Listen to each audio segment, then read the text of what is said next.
Bismillahirrahmanirrahim. Assalamualaikum warahmatullahi wabarakatuh. Perkenalkan, nama Ibu Istawa, Ibu di SMP Husnul Khotimah sebagai PKS kurikulum, juga mengajar matematika kelas 7 dan 8. Selamat datang kepada siswa-siswi baru di SMP Husnul Khotimah Wanaraja. Nah, di sini Ibu akan memperkenalkan mengenai materi tentang kurikulum 2013 yang dipakai sebagai acuan pembelajaran di sekolah kita. Materi kurikulum 2013. Yang pertama, tahap pelaksanaan pembelajaran kurikulum 2013 meliputi A. Kegiatan pendahuluan dalam kegiatan pendahuluan guru. 1. Mengkondisikan suasana belajar yang menyenangkan. Yang kedua, mendiskusikan kompetensi yang sudah dipelajari dan dikembangkan sebelumnya berkaitan dengan kompetensi yang akan dipelajari dan dikembangkan. Ketiga, menyampaikan kompetensi yang akan dicapai dan manfaatnya dalam kehidupan sehari-hari. Yang keempat, menyampaikan garis besar cakupan materi dan kegiatan yang akan dilakukan. Kelima, menyampaikan lingkup dan teknik penilaian yang akan digunakan. B. Kegiatan inti, yaitu merupakan proses pembelajaran untuk mencapai kompetensi yang dilakukan secara interaktif, inspiratif, menyenangkan, menantang, memotivasi, serta peserta didik untuk berpartisipasi aktif serta memberikan ruang yang cukup bagi prakarsa, kreativitas, dan kemandirian sesuai dengan bakat, minat, dan perkembangan fisik serta psikologis peserta didik. Kegiatan inti menggunakan pendekatan saintifik yang disesuaikan dengan karakteristik mata pelajaran dan peserta didik. Guru memfasilitasi peserta didik untuk melakukan proses mengamati, menanya, mengumpulkan informasi atau mencoba menalar atau mengasosiasi dan mengkomunikasikan. Dalam setiap kegiatan, guru harus memperhatikan perkembangan sikap peserta didik pada kompetensi dasar dari KI 1 dan KI 2. Antara lain mensyukuri karunia Tuhan, jujur, teliti, kerjasama, toleransi, disiplin, taat aturan, menghargai pendapat orang lain yang tercantum dalam silabus dan RPP. C. Kegiatan penutup. Kegiatan penutup terdiri atas 1.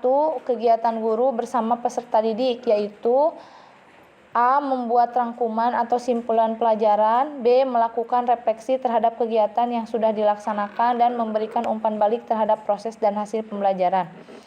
Yang kedua, kegiatan guru yaitu melakukan penilaian, merencanakan kegiatan tindak lanjut dalam bentuk pembelajaran remedi, program pengayaan, layanan konseling, dan atau memberikan tugas baik tugas individual maupun kelompok sesuai dengan hasil belajar peserta didik, dan menyampaikan rencana pembelajaran pada pertemuan berikutnya. Daya dukung proses pembelajaran memerlukan daya dukung berupa ketersediaan sarana dan prasarana pembelajaran.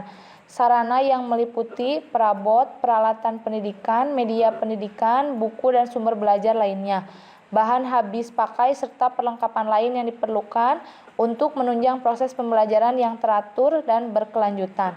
Prasarana yang meliputi lahan, ruang kelas, ruang pimpinan satuan pendidikan, ruang pendidik, ruang tata usaha, ruang perpustakaan, ruang laboratorium, ruang unit produksi, ruang kantin, instalasi daya dan jasa, tempat berolahraga, tempat beribadah, tempat bermain, tempat berkreasi, dan ruang tempat lain. Aspek penilaian. Yang pertama, pengetahuan. Aspek pengetahuan merupakan aspek yang ada di dalam materi pembelajaran untuk menambah wawasan siswa di suatu bidang. Di dalam struktur kurikulum ini, jenjang SD memiliki pengetahuan sebanyak 20% dan 80% aspek karakter.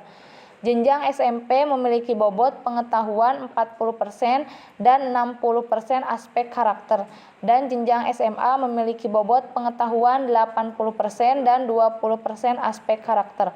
Pada kurikulum 2013 memang diintegrasikan dengan pendidikan karakter yang sebelumnya telah dicanangkan pemerintah sebelum terbentuknya kurikulum ini.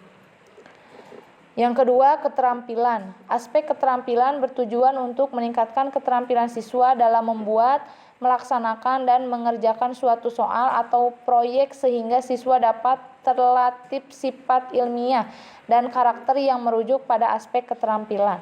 Aspek keterampilan dapat berupa keterampilan pengerjaan soal, keterampilan pengerjaan dan pelaksanaan proyek, keterampilan membuat teks, dan keterampilan dalam menjawab soal lisan.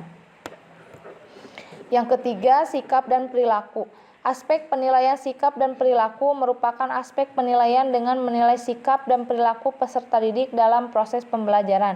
Aspek penilaian ini dinilai oleh guru dalam jurnal harian, teman sejawat dalam sebuah lembaran nilai, dan diambil oleh diri masing-masing siswa. Demikian materi yang dapat Ibu sampaikan mengenai kurikulum 2013. Terima kasih. Wassalamualaikum warahmatullahi wabarakatuh.